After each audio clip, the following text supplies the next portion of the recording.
लोकसभा में सारी पार्टीज एक साथ लड़ी।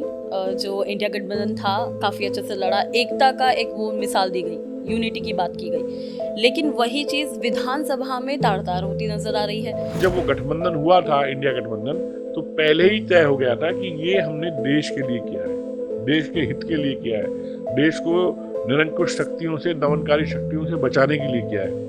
प्रदेश अलग चीज है, प्रदेश की व्यवस्था अलग चीज है। देखिए, मैं कोई भाजपा का नीतिगत विरोधी हूँ, मैं भाजपा का निजी विरोधी नहीं हूँ।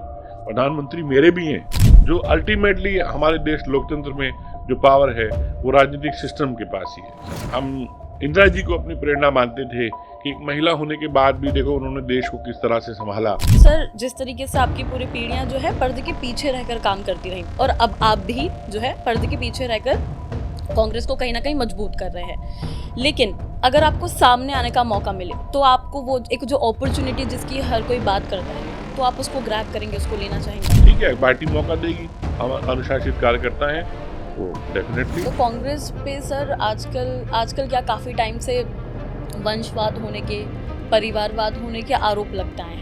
ये सब चीजें तो बेकार की बातें हैं। इनको वंशवाद तो ये होता है कि होता ना, मेन चेहरों पर जो है वो परिवार ही चला आ रहा है, तो उसकी बात। राजाशाही तो नहीं है ना कि राजा ने अपने बेटे को राजा बना दिया। जनता राजा चुनती है। इतिहास जब भी लिखा जाएगा हिंदुस्तान का, राहुल गांधी की तुलना महात्मा गांधी से की जाए। मोदी जी बोलते थे मैं काला बंद कर दूंगा। जब हम लोग गए थे, लगभग 16 लाख करोड़ की ब्लैक इकोनॉमी थी। आज 35 लाख करोड़ रुपए मार्केट में घूम रहा है। तो कहाँ गए वो वादे, कहाँ गए वो बाबा रामदेव के वादे, जो टांग हिलाते हुए, आंख हिलाते हुए और शरीर हिलाते हुए 35 रुपए का पेट्रोल चाहिए, 35 रुपए का पेट्रोल चाहिए, बीजेपी को लाओ, कहाँ गई हो? आज जो संसद में बहुमत मिला है, मोदी जी के लिए सबक है।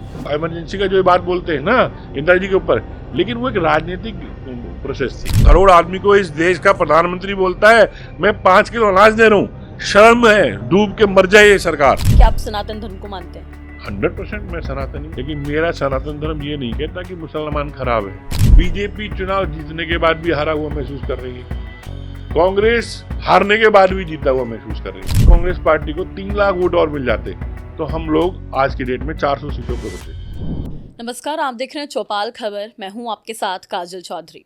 चौपाल खबर पे आज चर्चा के लिए हमारे साथ एक मेहमान मौजूद हैं। उनका नाम जितेंद्र भारद्वाज जी हैं। बताते चलें कि जितेंद्र भारद्वाज काफ़ी कम समय से राजनीति का हिस्सा बन गए थे।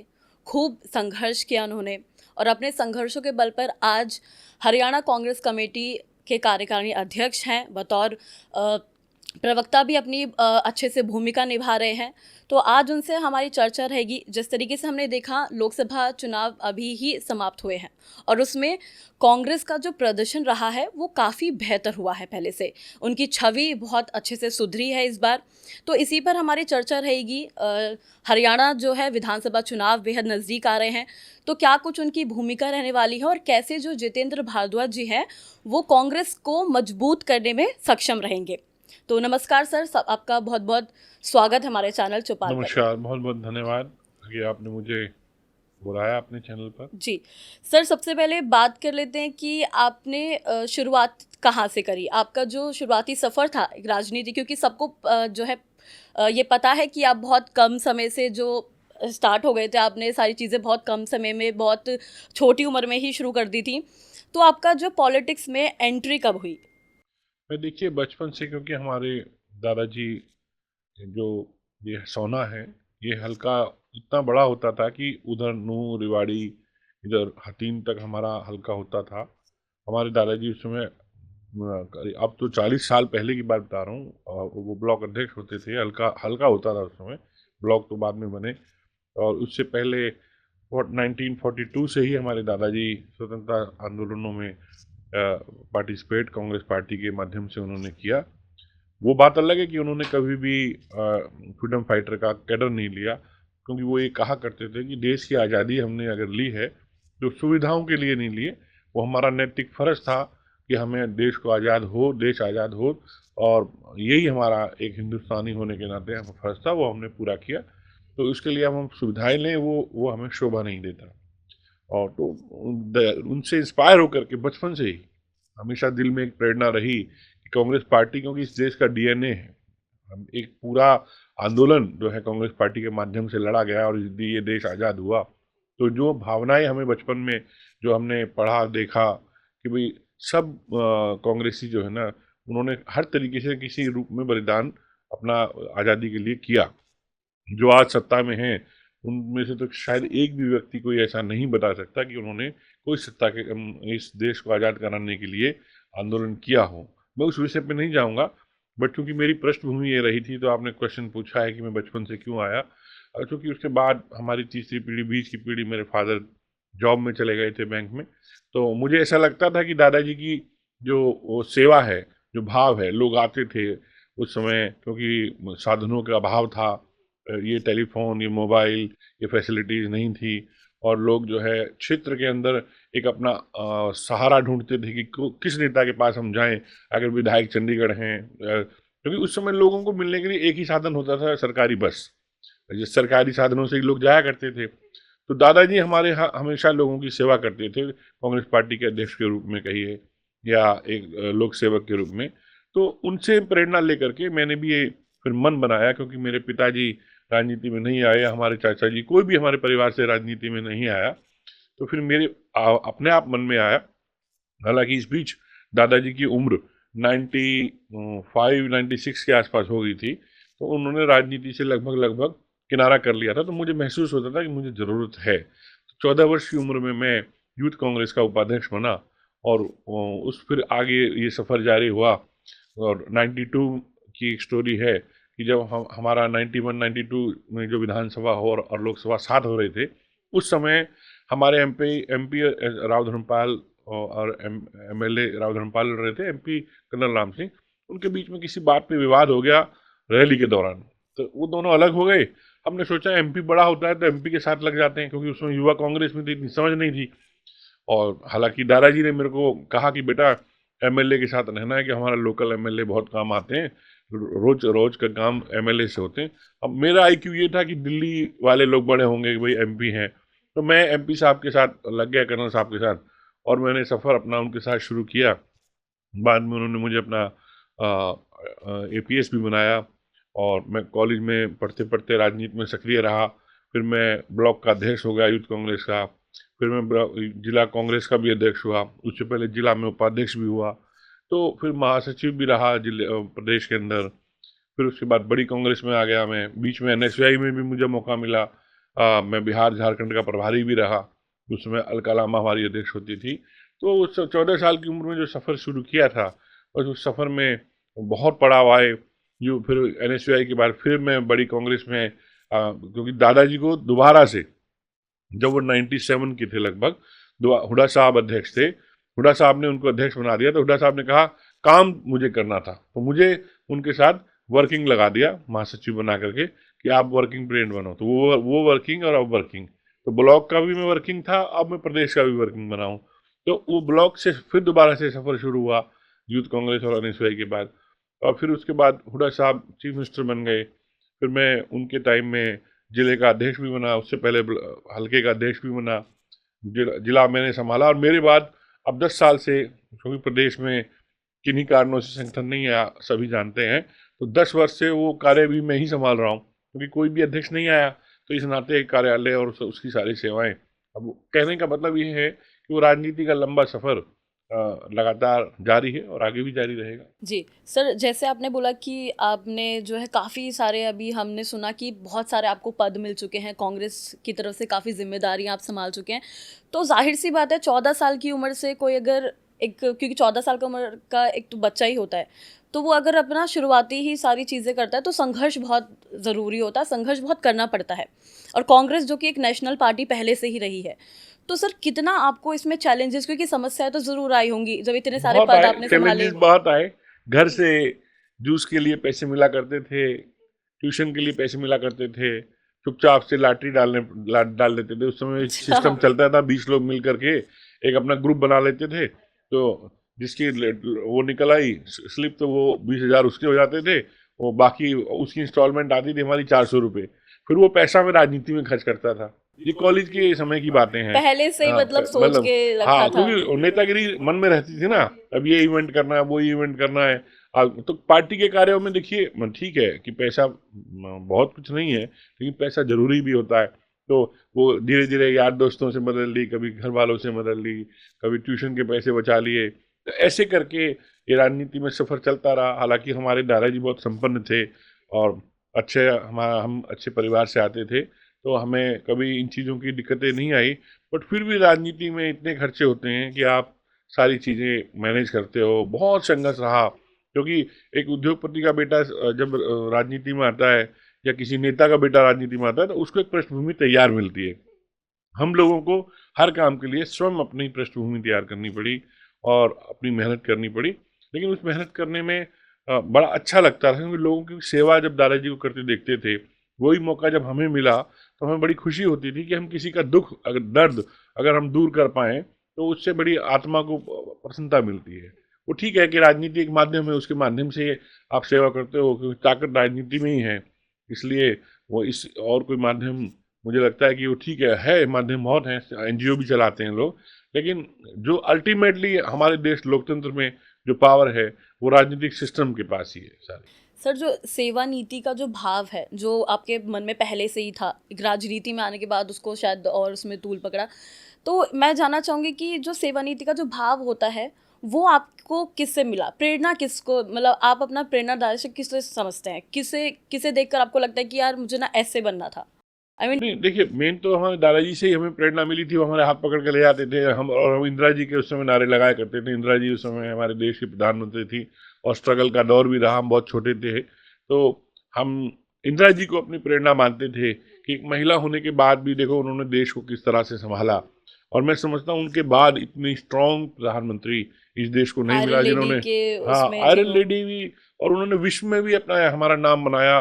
पाकिस्तान को 2 भागों में बाँटा, किसी से डरी नहीं। वो किसी तरह की फर्जी बातें नहीं करती थी। जैसे अब के नेता, कोई 56 इंच की सीना बताता है, कोई कुछ कहता है, कोई कुछ कहता है। लेकिन देश के लिए किसी ने क्या किया है वो आपके सामने है। मैं उन बातों की विवाद में पड़ेंगे तो बहुत लंबी बात हो जाएगी। लेकिन ये है कि जो इंदिरा जी ने किया, वो इस देश के लिए किसी ने नहीं किया। फिर उसके बाद मेरे मेरे दिल में जो प्रेरणा रही, वो सबसे ज़्यादा रही राजीव जी के लिए। क्योंकि इस देश को आज हम जो विश्व के स्तर पे खड़े हैं, ठीक है, इंदिरा जी ने हमें एक ताकत दी, उसमें कोई शक नहीं है। लेकिन जो राजीव जी ने हमें एक रास्ता दिखाया थॉट आईटी का, प्रोसेस जिसे आईटी बोलते का, जी। और जो ये डेवलपमेंट का, जो आज हम बड़ी बड़ी सड़कें, जो बड़े बड़े पुल देख रहे हैं, मुझे याद है उस समय कुछ ही अखबार आया करते थे, 2 या 3। नवभारत टाइम्स के अंदर और हिंदुस्तान के अंदर एड छपी थी, जिसमें बीच में फ्लाईओवर के ऊपर ट्रेन और रोड का वो एक मैप दिखाया हुआ था। लोगों ने हंसी उड़ाई, यार राजीव गांधी क्या लेके आए हैं, क्या कंप्यूटर लेके आए हैं। मुलायम सिंह जी ने, बीजेपी ने तो एटीएम के बाद कॉल की थी कि बंद किया था, हिंदुस्तान बंद का आह्वान किया था कि नौकरियां चली जाएंगी। आज इसी तरीके से फिर चलिए, वो तो राजीव जी के ऊपर मैं बात कर रहा था, आगे मैं चर्चा करूंगा बाकी बातों पे। तो लेकिन जो राजीव जी ने हमें दशा दिखाई देश को, मतलब और जो उनका वो मार्गदर्शक काफ़ी आज जो देश जिस पैटर्न पे खड़ा है, वो मनमोहन सिंह जी को भी लेके आए, प्रणब मुखर्जी को भी उन्होंने आगे बढ़ाया। जो इंटेलेक्चुअल लोग थे ना, उन्होंने छांट छांट के, चाहे वो सैम पित्रोदा रहे हो आईटी के जनक, चाहे वो डॉक्टर त्रेहान रहे हो, मतलब इस देश के अंदर जो रेवोल्यूशन हेल्थ में, आईटी में, रोड्स के अंदर जो आज आप देख रहे हैं, उसका श्रेय चाहे कोई भी लूटे। लेकिन एकमात्र नेता ऐसे थे जिनका आईक्यू लेवल था, उनको मौका नहीं मिला। अगर वो 10 साल और इस देश के प्रधानमंत्री रह जाते, तो मैं मानता हूं कि अमेरिका हमारे से 10-20 साल पीछे चला जाता। जी। जैसे मैंने सब पढ़ा है आपके बारे में भी और कांग्रेस से रिलेटेड, तो मैंने देखा है आपके बारे में कि आप शायद तीसरी पीढ़ी हैं, अगर मैं सही हूँ। तो जो है जो कि सेवानिवृत्त काम कर रही है, कांग्रेस में सक्रिय हैं। तो मेरा जानना ये है कि सर, जिस तरीके से आपकी पूरी पीढ़ियाँ जो है पर्दे के पीछे रहकर काम करती रहीं, और अब आप भी जो है पर्दे के पीछे रहकर कांग्रेस को कहीं ना कहीं मजबूत कर रहे हैं। लेकिन अगर आपको सामने आने का मौका मिले, तो आपको वो एक जो अपॉर्चुनिटी जिसकी हर कोई बात करता है, तो आप उसको ग्रैब करेंगे, उसको लेना चाहेंगे? देखिए, हम कांग्रेस के अनुशासित कार्यकर्ता हैं। 2004 में भी मुझे मौका दिया जा रहा था गुड़गांव में, लेकिन मैं किसी भी पद के साथ, किसी भी पोस्ट के साथ अनजस्टिस नहीं करना चाहता, क्योंकि मैं गुड़गांव शहर में मैंने काम नहीं किया था।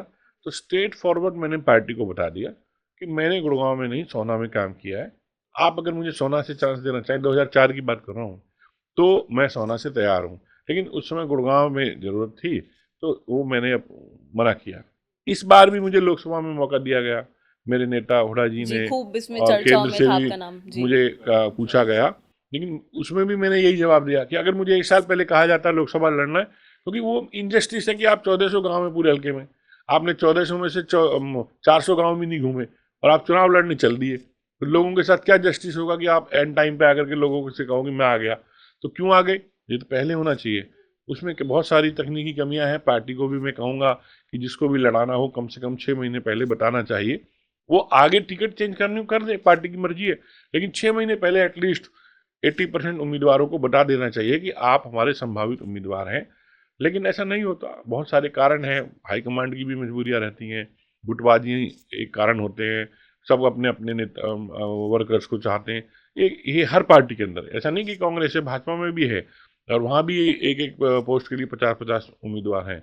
हम अपोजिशन में हैं तो हमारे ऊपर आरोप लगा दिए जाते हैं, लेकिन ये हर पार्टी के अंदर है कि कहीं पे बात आती है मीडिया में, कहीं नहीं आती है। तो ठीक है, पार्टी मौका देगी, हम अनुशासित कार्यकर्ता हैं, तो डेफिनेटली सर, अगर अगर कोई ऐसा मान बात के होगी। चलिए कि अगर पार्टी जो है आप पे दावेदारी ठोक सकती है सोना को लेकर, जी तो आपके क्या इसमें प्लान्स रहेंगे? क्या इसकी आपने जो स्ट्रैटेजी बना रखी है, कैसे लोगों को जो है, क्योंकि आमतौर पर हरियाणा के 2-4 मुद्दे ऐसे हैं जिनसे लोग काफ़ी परेशान हैं। पलायन ले लीजिए, बेरोज़गारी ले लीजिए, प्रॉपर्टी दर यहाँ पे रेट्स जो है बहुत हाई हो जाते हैं।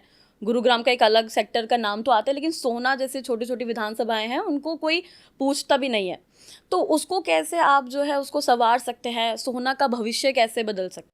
देखिए, ये बात तो अभी काल्पनिक बात है, जो आप कह रहे हैं कि सोना का भविष्य कैसे। मैंने, जब मैं कुछ नहीं था तब भी मैंने सोना के लिए बहुत कार्य किया, क्योंकि मैं सोना से, हुड्डा जी ने मुझे यहाँ से 10 साल सरकार रही तो मैं यहाँ से नॉमिनेटेड पार्षद रहा। नॉमिनेटेड पार्षद रहने के नाते मैं सदन का सदस्य रहा, और मेरे परिवार से ही मेरी भाभी मेयर भी रही यहाँ पे। तो जो मौका सोना का डेवलपमेंट करने का मुझे मिला था, मैंने उसमें भरपूर फ़ायदा उठाया उसका। हुड्डा जी से पूरे काम करवाए उनको। हालांकि हमारे एमएलए धर्मवीर जी भी बड़े एक्टिव थे उस समय, लेकिन एक शहरी होने के नाते मुझे लोकल समस्याओं का ज़्यादा नॉलेज थी, उनको शायद इतनी नॉलेज नहीं थी। तो मैंने उस नॉलेज का पूरा 2004 से ही मैंने हुड्डा जी से कहना शुरू कर दिया कि यहाँ पार्क की आवश्यकता है, पार्क बना, कई करोड़ रुपए लग करके पार्क बना।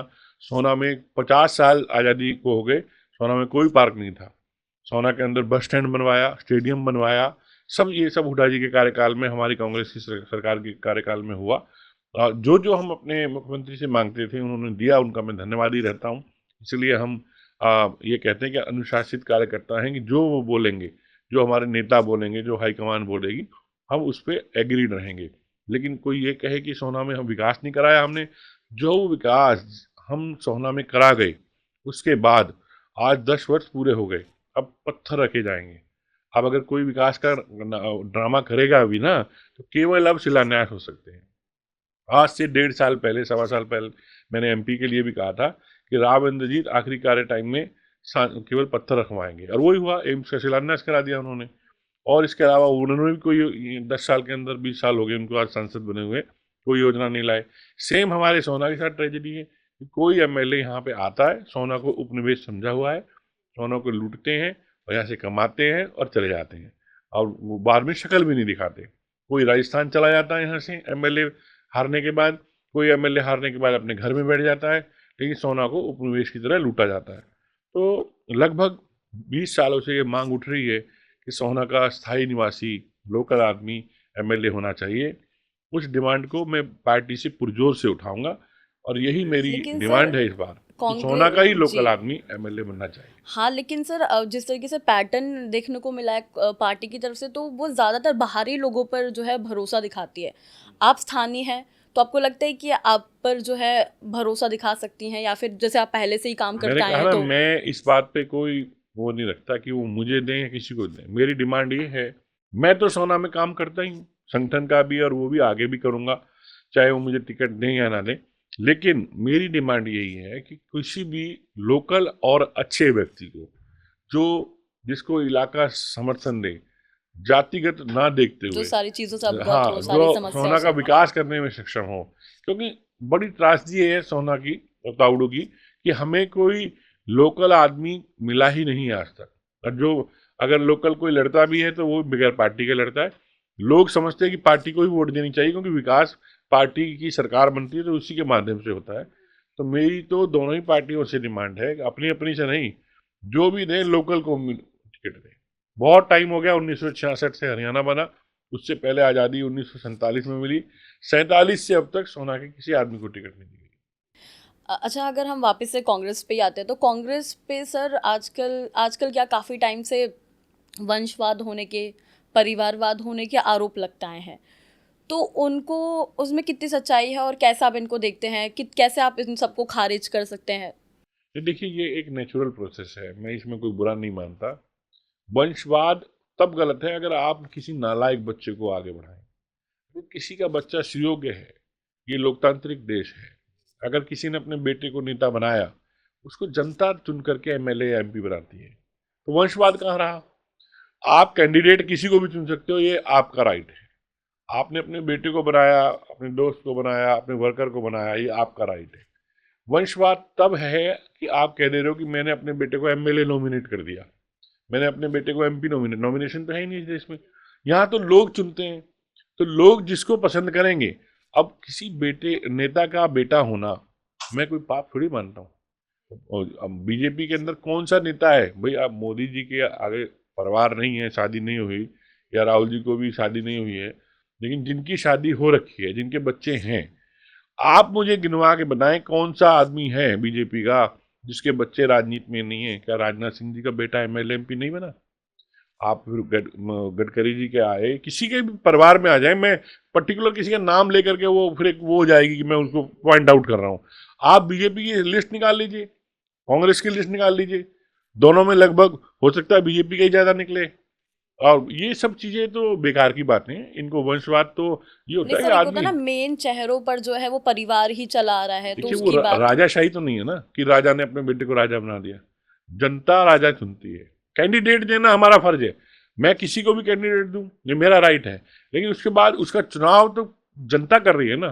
तो वंशवाद तो फिर जनता बढ़ा रही है, हम थोड़ी बढ़ा रहे हैं। अगर मान लो मैंने अपने बेटे को टिकट दे दी, फर्ज करो, तो अब उसको आगे अगर एमएलए जनता नहीं चुनेगी तो खत्म हो गया वंशवाद। ये तो जनता ने तय करना, लोकतांत्रिक व्यवस्था है। ये कोई भी ये आरोप लगाए, ये गलत आरोप है, ये बहुत छोटी बात है। कैंडिडेट कोई भी हो, अच्छा होना चाहिए, जनता उसको पसंद करेगी, उसको वोट मिलेंगे। अभी जैसे लोकसभा में हमने देखा जो राहुल गांधी हैं वो 2 सीटों पर चुनाव लड़े और दोनों सीट उन्होंने जीत भी हासिल करी काफ़ी अच्छे वोट से, रायबरेली और वायनाड। अब रायबरेली का उन्होंने सांसद चुने रहने का फैसला लिया, वायनाड से बाई इलेक्शन लड़ने वाली हैं प्रियंका गांधी, उनकी बहन। तो इस पर आपकी क्या राय है, कैसे देख रहे हैं इसको? देखो, राहुल जी ने क्योंकि दोनों कंस्टिट्यूंसी को वादा किया था कि हम आपका ख्याल रखेंगे, ये मैं कहता हूँ कि उनका बहुत दूरदर्शी उनके लिए निर्णय है। वायनाड छोड़ना भी जो है मुश्किल ही था। हाँ, मुश्किल क्यों? क्योंकि उनकी उस वक्त में वायनाड ने उनको जिताया था जब वो अमेठी से हारे थे। आज के वक्त में अगर वो, चलो वायनाड छोड़ा भी है उन्होंने, तो उन्होंने अपनी बहन को देकर के वायनाड को ये बता दिया कि हम और हमारा परिवार आपका पूरा ख्याल रखेंगे। तो उन्होंने प्रियंका जी को भेज करके, और प्रियंका जी को आप क्या माने, प्रियंका जी भी एक दूरदर्शी नेता है। वो अपने भाई का कंधे से कंधा मिला करके साथ देती है हमेशा। बैकड्रॉप में तो वो 95 92 से ही, बल्कि मैं देख रहा हूँ अमेठी रायबरेली संभाल रही हैं। तो अगर उनको उन्होंने मौका दिया है तो एक सुयोग्य उम्मीदवार, वो इसलिए नहीं कि उनकी बहन है, इसलिए कि वो एक सुयोग्य उम्मीदवार हैं, अच्छी डायनेमिक लीडर हैं, अच्छी वक्ता हैं। और मैं समझता हूँ राहुल जी को पूरा देश देखना है। उन्होंने, राहुल गांधी ने तो ये भी बोल दिया था कि अगर वो वाराणसी से लड़ती तो शायद प्रधानमंत्री को जो है बिल्कुल हरा ठीक देती। कहा, बिल्कुल ठीक कहा। प्रधानमंत्री 3 राउंडों में पीछे रहे। कांग्रेस पार्टी ये जनता का मूड शायद भापने में थोड़ी गलती कर गई। प्रियंका जी अगर लड़ती, या हम वाराणसी पे और ज़्यादा ध्यान देते, तो देश पहले इतिहास में पहली बार ऐसा होता कि देश के तो प्रधानमंत्री सर पद पर ऐसा रहते भी हुए तो हो हार गए। सकता है कि कांग्रेस पार्टी को शायद भरोसा ही नहीं था कि वो इतना अच्छा प्रदर्शन कर सकते इस बार, या फिर जैसे पहले छवि थी एक, वो सही नहीं थी देखिए, बीच में। भरोसे की बात नहीं है। जी। आप जो बात कह रही हैं कि मैं इसमें भरोसा नहीं है, भरोसे की बात नहीं है, ये जनता का मूड है। आप इसको भांपने में थोड़ा बहुत अंदाजा कम ज़्यादा हो जाता है, और आप ये बात आकलन करने में पीछे रह जाते हैं, क्योंकि एक पद के प्रभाव में आप आ जाते हैं कि प्रधानमंत्री हैं, वो तो हार ही नहीं सकते। तो लेकिन जनता जनार्दन है, वो जिसको चाहे गद्दी पे बिठा दे, वो जिसको चाहे उतार दे। समय ने वक्त ने, जनता ने, लोगों ने ये मौका दिया है मोदी जी को सुधरने का कि आप अपनी दमनकारी, अपनी डिक्टेटरशाही, अपनी जो ये नेताओं को खरीद फरोख्त की नीति है उसको बंद करें, पार्टियों को तोड़ना बंद करें, वरना जनता ने आज इंडिकेशन दिया है कि आपको एमपी नहीं रहने देगी। इसलिए अभी भी अगर ये बीजेपी वाले लोग नहीं सुधरेंगे तो आज वो बहुमत भी खो दिया उन्होंने। और राहुल जी को आज जो देश, देखिए पहला इतिहास में ऐसा इलेक्शन है जो हमेशा याद रखा जाएगा। उसका एक टेक्निकल कारण है, बीजेपी चुनाव जीतने के बाद भी हारा हुआ महसूस कर रही है, कांग्रेस हारने के बाद भी जीता हुआ महसूस कर रही है। कारण क्योंकि लोगों में फील गुड फैक्टर कांग्रेस के लिए है, लोग कांग्रेस को जिताना पर पूरा चाहते थे। इंडिया गठबंधन लेकिन साथ था, शायद ये भी नहीं, एक वो कारण भी था। है, नहीं नहीं, अब आप टेक्निकल कारण बताने जा रहा हूं। 2000 वोटों से कम सीट वोटों से 152 सीटें बीजेपी जीती है। आप समझिए कि 1000 लोग इधर से इधर हो जाते। कहने का मतलब है कि अगर कांग्रेस पार्टी को 3 लाख वोट और मिल जाते तो हम लोग आज की डेट में 400 सीटों पे होते, इंडिया गठबंधन जो है। लेकिन ये कैलकुलेशन का गेम है, संख्या बल उनके पास है, कैलकुलेशन उनके फेवर में है, तो आज बीजेपी राज कर रही है। अदरवाइज बीजेपी मौलिक रूप से चुनाव हार चुकी है। पूरी जनता आज राहुल गांधी को अपने नेता के रूप में देख रही है, और ये सबसे बड़ी एक नेता की सफलता मानता हूँ, राहुल गांधी जी की ये सक्सेस मानता हूँ कि उन्होंने 10 साल डट करके जनता के मुद्दों को उठाया, बगैर डरे उठाया, और वो एकमात्र अकेले ऐसे नेता है। आप वंशवाद की बात कर रहे थे ना, अकेले राहुल गांधी ऐसे नेता है जिन्होंने मोदी जी से बगैर डरे, उन्होंने अपनी एमपी की कुर्सी भी खोई, उन्होंने अपने बंगला भी खोया, उन्होंने अपने पद प्रतिष्ठा पे जो मोदी जी आंच ला सकते थे वो कोशिश की गई। लेकिन राहुल गांधी नहीं झुके, ना उद्योगपतियों के आगे झुके, ना देश की दमनकारी सत्ता के आगे झुके। और आज उसी का परिणाम है कि देश की जनता ने आज उनको महात्मा गांधी के रूप में, देश आज उनको, देखिए इतिहास जब लिखा जाएगा, ये मेरे, आप ये पॉडकास्ट तो आप जो ले रहे हैं मेरा इंटरव्यू, ये हमेशा यूट्यूब पर रिकॉर्ड में रहेगा। इतिहास जब भी लिखा जाएगा हिंदुस्तान का, राहुल गांधी की तुलना महात्मा गांधी से की जाएगी। क्यों की जाएगी इसका कारण भी बता रहा हूँ। काफी देश बड़ी को बात आजाद बोल रहे कराया हैं। महात्मा गांधी ने गोरे अंग्रेजों से, और हिंदुस्तान को काले अंग्रेजों को जो गुलाम बना दिया था मोदी जी ने, क्योंकि कोई साधन ऐसा देश का नहीं छोड़ा जिसको ना बेचा गया हो। पहली बार हिंदुस्तान की हिस्ट्री में हुई कि ट्रेन बेची गई, हिंदुस्तान की हिस्ट्री में पहली बार ऐसा हुआ कि डिफेंस की फैक्ट्रियां बेची गई। देखिए कोई देश, अमेरिका में सब कुछ प्राइवेटाइज है, वो मॉडर्न है, हम उनके बराबर आने में हमें 100 साल लगेंगे, लेकिन डिफेंस में टोटली सरकार के पास है, रेलवे टोटली, हाँ एविएशन जरूर मैं मानता हूँ, लेकिन आप डिफेंस जिसके अंदर आप जो एक कहते हैं कि फाइल लीक होने के ऊपर आप, आर्मी की सजा इतनी कठोर होती है कि अगर एक फाइल का एक डॉक्यूमेंट लीक हो जाए तो उसकी नौकरी चली जाती है। आपने तो पूरा साधन ही बेच दिया, तो आपने पूरी फैक्ट्री दे दी उनको बनाने के लिए कि राफेल को ही बना, जिसको एक कंप्यूटर बनाने की नॉलेज नहीं, एक चिप बनाने की नॉलेज नहीं, उसको आपने राफेल बनाने की फैक्ट्री दे दी। क्या इस देश के अंदर लूटा खसोटी हुई है, क्या इकोनॉमी बढ़ी है, क्या बड़ा देश घटा। और उद्योगपति जिनकी 1 लाख करोड़ की भी रेवेन्यू नहीं थी, आज वो 15-15 लाख करोड़ के रेवेन्यू पे आ गए। मोदी जी बोलते थे मैं काला बंद कर दूंगा, जब हम लोग गए थे लगभग 16 लाख करोड़ की ब्लैक इकोनॉमी थी, आज 35 लाख करोड़ पे मार्केट में घूम रहा है। तो कहाँ गए वो वादे, कहाँ गए वो बाबा रामदेव के वादे जो टांग हिलाते हुए, आंख हिलाते हुए और शरीर हिलाते हुए, 35 रुपए का पेट्रोल चाहिए, 35 रुपए का पेट्रोल चाहिए, बीजेपी को लाओ, कहाँ गई वो सब बातें बेकार। वो कहाँ गई वो 20 रुपए किलो की चीनी, कहाँ गए वो वादे 2 करोड़ रोजगार के जो ये सरकार भाजपा की दिया करती थी। इन सब झूठे वादों के खिलाफ एक ही व्यक्ति लड़ा, राहुल गांधी। पूरा परिवार, सोनिया जी, प्रियंका जी, सब ने इनका दमन भुगता। कहीं प्रियंका गांधी के हस्बैंड को जेल में डालने की बात करते थे, क्यों नहीं डाला, आगे सब कुछ था इनके पास, सीबीआई ईडी, क्यों इन्होंने वो निकाल करके सजा नहीं आपको भी की। लगता है कि ईडी सीबीआई इनको मोहरा की तरफ जो है भाजपा जो है यूज करती है? देखिए ये जो समय है ना, औरंगजेब का भी नहीं रहा। औरंगजेब कहाँ से जीता, दिल्ली से, उसकी कहाँ मौत हुई, साउथ में, कि किसने मारा, पेशवाओं ने। कभी सोच सकता था कि जिसका इतना बड़ा साम्राज्य होगा उसको कौन मारेगा, एक आम पेशवा जिनके पास साधन भी नहीं थे। मोदी जी ये नहीं समझ रहे कि समय हर एक का बदलता है, ये एक प्रक्रिया है। इस प्रक्रिया में हमें इतना अत्याचार नहीं करना चाहिए कि आने वाली पीढ़ियों को हम गलत शिक्षा दे के जाए। जो सबसे बड़ा इस युग को मैंने जैसे बताया ना, महात्मा गांधी के रूप में राहुल जी को याद किया जाएगा। वो मेरी बात आपने पूरी, शायद मैं भी गुम हो गया कहीं और, क्योंकि बीजेपी ने जो अत्याचार किए थे, इससे ज्यादा अत्याचार अंग्रेजों ने भी नहीं किए। अंग्रेजों ने अगर महात्मा गांधी को जेल में रखा तो सम्मान से जेल लेकिन में रखा। भाजपा तो देश हित उनकी की जो बात जेल करती है होती थी सर। ना, ये जो जेल देते हैं यात्राओं भरी जेल, वो अंग्रेजों की जेल है। राहुल गांधी ने उन यात्राओं से इस देश को मुक्त किया है। आज जो संसद में बहुमत मिला है, मोदी जी के लिए सबक है। देखिए क्या होता है, कुर्सी आई चली गई, एक प्रोसेस है, सबके साथ होता है। लेकिन उनको कुर्सी पे बिठा के जो यात्रा आज उनका दिमाग झेलता होगा, वो देखता होगा कि यार ये राहुल जिसके पास मैंने, जिसके अकाउंट भी सीज कर दिए थे बैंक के, चुनाव कांग्रेस से पार्टी पहले के साथ ऐसा कभी नहीं हुआ। देखिए लोकतांत्रिक व्यवस्था में बहुत कुछ होता है, आदमी अपने दुश्मन से दुश्मनी भी निकालता है। लेकिन तानाशाही इंदिरा है गांधी ने भी मतलब। सबको मतलब इमरजेंसी का जो बात बोलते हैं ना इंदिरा जी के ऊपर, लेकिन वो एक राजनीतिक प्रोसेस थी। उसके अंदर हमें याद है चौधरी चरण सिंह हमारे यहाँ हाउस बंद रहे थे सोना के अंदर, कॉम्प्लेक्स पे रखा गया था, टूरिज्म कॉम्प्लेक्स पे, बड़े इज्जत से सम्मान से, एक देश के नेता की तरह। जिस तरह से इन्होंने केजरीवाल जी को अरेस्ट कर रखा है, उनकी शुगर उनकी प्रॉब्लम है और वो भी ध्यान नहीं दिया जा रहा। आरोप क्या है कि भाई उन्होंने शराब की नीति गलत बनाई। अगर तुम्हारी नीतियों पर चले जाओ तो आज अंबानी का क्या उद्योग है, जो अदानी का क्या उद्योग है, कि वो देश की इकोनॉमी से बड़े हो गए हैं। जिस दिन चाहे शेयर मार्केट गिरा देते हैं दोनों उद्योगपति, जिस दिन चाहे बढ़ा देते हैं। वो क्या कर रहे हैं, चलिए हाउस बढ़ रहे हैं, हमें कोई प्रॉब्लम नहीं है, लेकिन देश का गरीब आदमी बढ़े ना, वो 5 किलो अनाज पर निर्भर है। केवल 80 करोड़ आदमी को इस देश का प्रधानमंत्री बोलता है मैं 5 किलो अनाज दे रहा हूं। शर्म है, डूब के मर जाए ये सरकार कि 5 किलो अनाज देकर के देश को जिंदा रखा हुआ है। आप बोलो कि मैंने कितने रोजगार पैदा किए।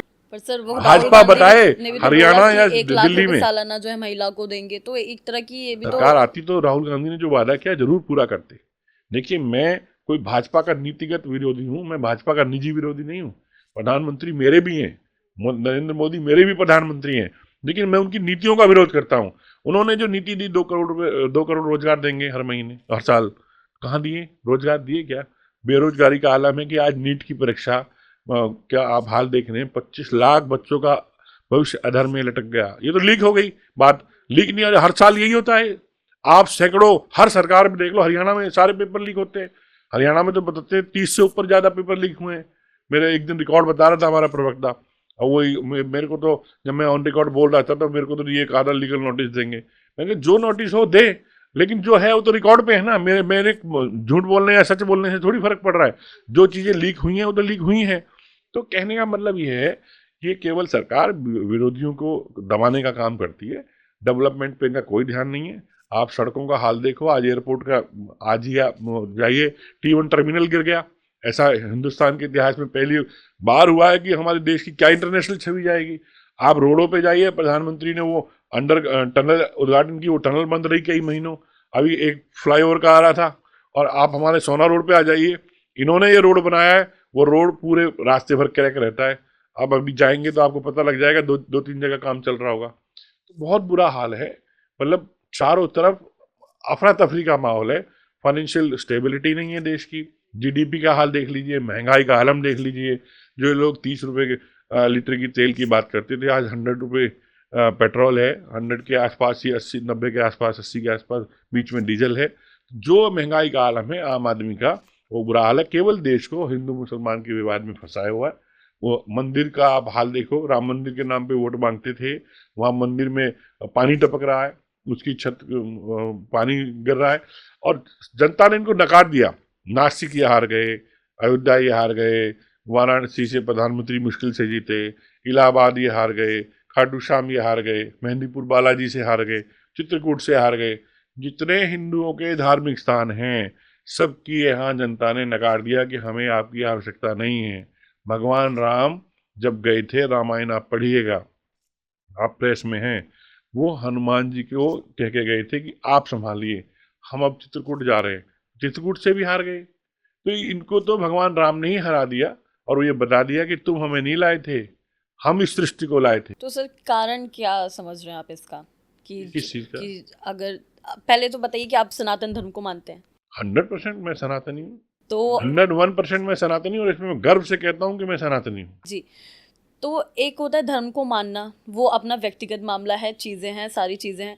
लेकिन सर जिस तरीके से अभी हमने देखा है चुनावों में, इससे पहले भी तो काफ़ी चीज़ें थी कि पॉलिटिकल, मैं किसी नाम नहीं लेना चाहूँगी, पॉलिटिकल पार्टीज़ जो हैं धर्म को बीच में लेकर आई हैं इस बार, और नतीजा सबके सामने है। तो मैं वही कारण जानना चाहूँगी आपसे कि देखिए, कारण धर्म क्या है? में आप समझिए, धर्म में मेरा धर्म, मैं सनातनी हूँ, लेकिन मेरा सनातन धर्म ये नहीं कहता कि मुसलमान खराब है। मेरे भगवान ने शबरी के घर, एक हरिजन के घर बेर खा करके ये बताया था कि हम सब एक हैं। ये मैसेज दिया था उन्होंने। लोग, शबरी ने वर्षों इंतजार किया कि मेरे प्रभु आएंगे, तो उन प्रभु ने ये चीज मैसेज रामायण के माध्यम से दिया था। ये धर्म जो हमारी एक आस्था का विषय है, लेकिन उन्होंने उसको राजनीतिकरण कर दिया। मुस्लिम बुरे नहीं, ईसाई बुरे नहीं, हम सब एक है। इंदिरा जी का भी यही नारा था, पंडित नेहरू जी का भी यही नारा था, और कांग्रेस पार्टी का भी सदैव यही नारा रहा कि 36 बिरादरी एक है, हिंदू मुस्लिम तो सर सिख हिंदू ईसाई राष्ट्र की आपस जो में हम बात भाई होती भाई। है, फिर वो कैसे उत्पन्न हुई, वो कैसा है सामने? हिंदू राष्ट्र से हमें भोजन मिल जाएगा। नहीं, अगर एक बन एक जाता है तो हिंदू क्या राष्ट्र था समस्या है? हमारे पड़ोस में, जिसको हमने बचाया हुआ था, हिंदुस्तान की सरकार के सहयोग से वो बचा हुआ था। इनके रहते हुए वो तो चाइना के कब्जे में चला गया, आधे से ज्यादा नेपाल। हमारे संबंध भी ठीक नहीं रहे। मालदीव से हमारे संबंध खराब हो गए। चलो, पाकिस्तान का तो ये नाम लेते थे, मालदीव तो हमारा ही पार्ट था, पार्ट इन द सेंस कि हमारे सपोर्ट से चलता था। श्रीलंका हमारी सपोर्ट से चलता था। कौन सा ऐसा देश था जिससे हमारे संबंध अच्छे नहीं थे? हमारा तो एक पूरा एक जो 108 देश थे, जिसकी इंदिरा गांधी अध्यक्ष हुआ करती थी, गुड निरपेक्ष सर बोलते मेरा थे, सवाल सब में खत्म हो जी, गया। मेरा सवाल यह है कि कुछ लोग तो सनातन धर्म या धर्म को बीच में लेकर उसको उसके फेवर में आकर सारी चीज़ें, जैसे राम मंदिर एक बड़ा एग्जांपल देखा हमने, और कुछ पार्टीज ऐसी हैं जो सनातन धर्म पर ही सवाल खड़े कर रही हैं, उन्हीं पर, उन्हीं के ही विरोध में बोल रही हैं, तो वोट बैंक हासिल कर रही हैं। तो इन सब चीज़ों में, और सब ये दोनों अलग अलग पार्टीज हैं, इसीलिए मैंने बोला कि मैं नाम नहीं लेना चाहूँगी। मैंने कहा ना, ये जी। सब राजनीति का विषय है। अगर लोग राजनीति करते हैं तो मैं उनको गलत मानता हूँ, लेकिन सनातन धर्म या कोई भी धर्म ये नहीं सिखाता कि हम आपस में लड़ें। किसी धर्म की किताब में नहीं लिखा हुआ, ना कुरान में लिखा हुआ, ना रामायण में लिखा हुआ, ना महाभारत में लिखा हुआ कि आप किसी का दमन करके आप सत्ता हासिल करें। राम ने भी त्याग की परिभाषा दी। आप किसी भी उसमें देखिए, किसी भी धर्म में देखिए, भगवान राम जिस तरह से सिखाते हैं कि आप अपनों का कहना मानो, सबको अपना मानो, इसी तरह से हर धर्म में ये लिखा हुआ है कि हम सब एक हैं। ना गॉड ने ये शिक्षा दी, गॉड ने भी अत्याचार, यीशु ने, ईसा मसीह ने भी, जीसस ने भी अत्याचार से है। उन्होंने भी ये मैसेज दिया कि दमनकारी नहीं रहते, अल्टीमेटली सत्ता प्रकृति की चलती है। तो हम सब एक प्रकृति के पूजा पूजा करने वाले लोग हैं, लेकिन उसका तरीका, माध्यम अलग अलग है। मुसलमान भी सूर्य की ओर देख करके पूजा करता है, हम भी सूर्य की ओर देख करके पूजा करते हैं। उनके तरीके अलग हैं, बस हमने रूप बदल दिए। लेकिन ये सब धर्म अपनी आस्था का विषय है। मेरा मानना ये है कि धर्म के ऊपर जो राजनीति करते हैं, वो उनका अपने राजनीतिक लाभ है, और वो करेंगे, वो रुक भी नहीं सकते। और वो चाहे कोई भी हो, जो शासक बैठा हुआ है वो तो अपना निजी हित देखता है, वो अपने निजी, लेकिन जनता उसके बहकावे में अब आने वाली नहीं है, मैं समझता हूँ। सर चर्चा को ख़त्म करने से पहले एक आखिरी प्रश्न आपसे लेना चाहूँगी कि एक मेरा प्रश्न ये है, जैसे लोकसभा में सारी पार्टीज एक साथ लड़ी, जो इंडिया गठबंधन था काफ़ी अच्छे से लड़ा, एकता का एक वो मिसाल दी गई, यूनिटी की बात की गई। लेकिन वही चीज़ विधानसभा में तार तार होती नज़र आ रही है। एकता तो भूल ही जाइए, लोग एक दूसरे के खिलाफ जो है लड़ रहे हैं। हालांकि पहले से सब प्लान था कि विधानसभा अलग लड़ेंगे, लोकसभा साथ लड़ेंगे, लेकिन कहीं ना कहीं आपको नहीं लगता है कि ये लोगों को जो है बेवकूफ़ बनाने वाली चीज़ है? ना ना, पहले ही बोल दिया गया था। तब राष्ट्र का विषय था।